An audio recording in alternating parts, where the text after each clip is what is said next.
શક્તિ અસ્મિતા મંચનું આજે નિર્માણ થયું શંકરજી બાપુ દ્વારા પ્રમુખ ઉપપ્રમુખ અને સાથે ઉપાધ્યક્ષની પણ જાહેરાત કરવામાં આવી. પદ્મિની બા ત્યાં એ વખતે હાજર હતા.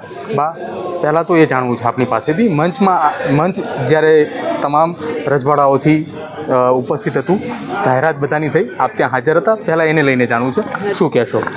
હાજી, હું ત્યાં હાજર જ હતી અને સારી એવી એક સામાજિક એકતા કહે છે કે સામાજિક જ રાખશું અને સમાજ હંમેશા એક રહે એવી જ હું આશા રાખીશ અને એટલે જ હું અહીંયા પધારી હતી કે હું પણ એ જ જોવા માગું છું કે સમાજ એક રહે. જી. પણ કાર્યક્રમ પૂર્ણ થયો, જી, તમામ લોકોને સ્ટેજ ઉપર સ્થાન આપવામાં આવ્યું, જી, આપને સ્ટેજ ઉપર સ્થાન નહોતું આપવામાં આવ્યું, એટલા માટે આપણે વિરોધ ત્યાં નોંધાવ્યો હતો. શું એનું મુખ્ય કારણ? જી ના, 2-4 ભાઈઓ અમારી પાસે આવ્યા હતા, નામ પણ લખી ગયા હતા, પણ અમારે એક કરણી સેનાનો નિયમ હતો કે ભાઈ હું નીચે જ બેસું છું, એટલે મેં કીધું અમે સ્ટેજ ઉપર નહીં આવીએ પણ આપ નામ એનાઉન્સ કરી શકો છો.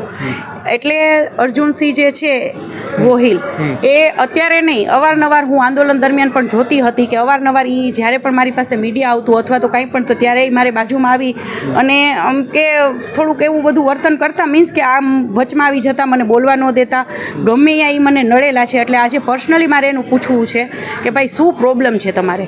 આજે પણ એને 10 ભાઈઓએ કીધું કે બાનું નામ બોલો, બા પધાર્યા છે, તો એ ભાઈએ નામ જ ન બોલ્યું. અને મેં પણ પછી મારામાંથી મારા બહેનોએ ફોન કર્યા અર્જુનસિંહને. અર્જુનસિંહ તો એને કહીશ જ નહીં, આવા સિંહ કેવા લાયક નથી કે જ્યાં એક સ્ટેજ ઉપર એને માઇક મળી ગયું ને એને એમ થઈ ગયું કે હું મોટો ભા થઈ ગયા, તો આવા સ્ટેજો મારે તો હજારો આવેલા છે અને હજી હજારો આવશે, કેમ કે મારી કામગીરી એવી બોલે છે. એટલે મને એ સ્ટેજની કોઈ પરવા નથી, પણ અર્જુનસિંહ જે છે એ અવારનવાર શું કામ નડે છે એ મારે એને પર્સનલી મારી મેટર થઈ ગઈ છે એની સાથે. જી. કોઈ ખાસ કારણ અત્યારે તો આપણે નડ્યા, ભૂતકાળમાં કઈ રીતે નડ્યા હોઈ શકે એ પ્રકારની તમે વાત કરી રહ્યા છો? આંદોલન દરમિયાન જ ઘણીવાર મારે જ્યારે અનશન હતું, જ્યારે રેલી હતી અને મને પરાણે ભાઈઓ અને બહેનોએ ત્યાંના ગાડીમાં બેસાડી હતી, હું નથી બેસવા માગતી પણ હું પાણી પણ નથી પીતી, એટલે એક ચાલવાની મારી પરિસ્થિતિ નથી, ત્યારે આ ભાઈએ મારી ગાડીની ચાવી લઈ લીધી હતી. એક રેલીમાં પણ એ બગાડવા માગતા હતા, મારો કાર્યક્રમ બગાડવા માગતા હતા અને એને ગાડી ત્યારે પણ અમે જતું કરી દીધું હતું કે હઈ છે, આપણા જ ભાઈ છે, કાંઈ વાંધો નહીં. અને અવારનવાર મેં એનું જતું કર્યું છે, પણ હવે નેક્સ્ટ ટાઈમ હું જતું નહીં કરું. જી. આભાર બા, મારી સાથે વાતચીત કરવા બદલ. તો આ હતા પદ્મિની બાવાળા કે જેમણે કહ્યું કે આજે તેમને સ્ટેજ ઉપર સ્થાન નહોતું આપવામાં આવ્યું.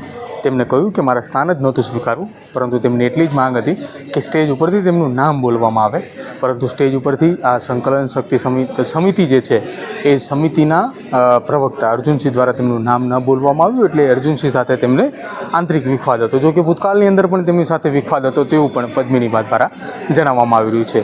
જો આપે અમારી ચેનલ ન્યૂઝરૂમને લાઇક, શેર અથવા સબસ્ક્રાઇબ ના કરી હોય તો આજે જ અમારી ચેનલને લાઇક કરો, શેર કરો અને સબસ્ક્રાઇબ કરો.